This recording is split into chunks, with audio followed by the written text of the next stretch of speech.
প্রায় ১ বছর মহাকাশে থাকার পর সুনিতা উইলিয়ামস এবং বুচ উইলমোর অবশেষে ফিরে এলেন পৃথিবীতে।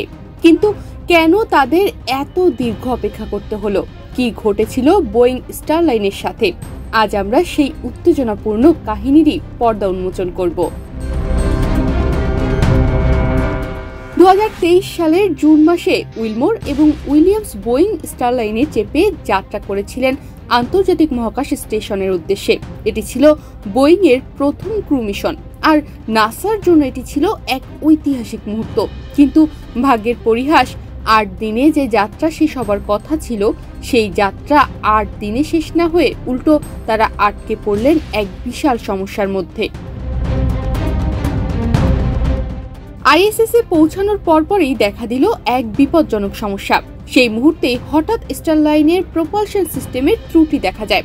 নাসার বিজ্ঞানীরা পরীক্ষা করে বুঝতে পারেন, এই ত্রুটি থাকলে মহাকাশচারীদের নিরাপদে পৃথিবীতে ফিরিয়ে আনা সম্ভবই নয়। তারা মূলত মাত্র ৮ দিনের জন্য মহাকাশ স্টেশনে গিয়েছিলেন, কিন্তু ৮ দিন থেকে ১ মাস, তারপর ৩ মাস, এভাবেই কেটে যায় দীর্ঘ ৯ মাস।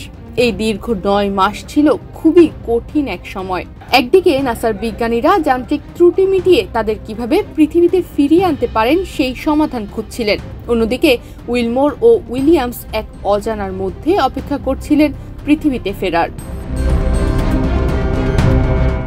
অবশেষে নাসা সিদ্ধান্ত নেয় যে তাদের উদ্ধার করতে হবে স্পেসএক্স ড্রাগন ফ্রিডম ক্যাপসুলের মাধ্যমে। এই ক্যাপসুলে ছিল আরো ২ মহাকাশচারী নিখেক এবং রসকসমসের আলেকজান্ডার গোরবুনভ।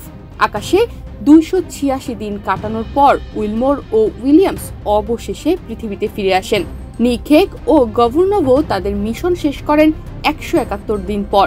ফ্লোরিডার তালাহাসির উপকূলে ক্যাপসুলটি সফলভাবে অবতরণ করে।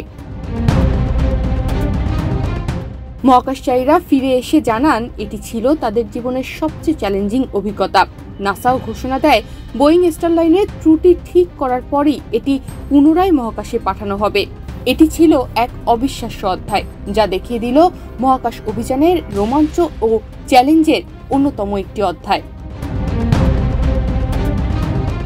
তনিমা রহমান, বাংলাদেশ প্রতিদিন।